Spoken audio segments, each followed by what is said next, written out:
Haurtzaindegiaren aurretik gogoratzen dut andereñoek eukiezen umetxo bi, andereño bi bakotxa bat.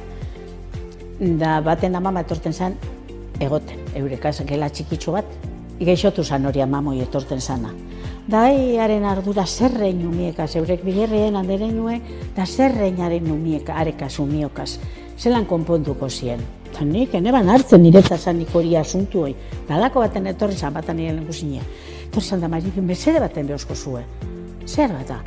Ba ez dauko umiek noga zegoen nire ama gaixotu da, eta egongo zinaken nire ama osatu arte bagripi edata ba 3-4 egun. Bueno, ba bai, zan esango notan ez. Etorri nintzen. Amama hori inoz esan bueltau.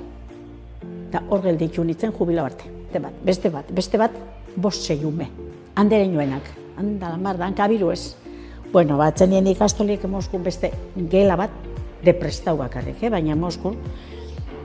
Gero teun begeiau, gero gure zuen umiek be, eta 20 ume auki arte. Da, klaro, 10 gehiago batentzat txikitzu ezien. Eta, baulan, andereño gehiago, leku gehiago, ontixago, da gero atzenien, txaleta, Moskuen. Niretza fenomeno, nire urterik onenak. Nire bizitzan, urterik onenak umiekaz egon itzena. Da urtik izen zien, Baina, niretzat izen zen una gozada.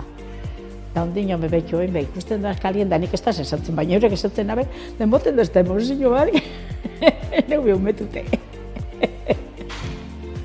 Hau ez da ikastolie, hau da nire bigarren etxe bat. Eta betxo egin emoziona betxo.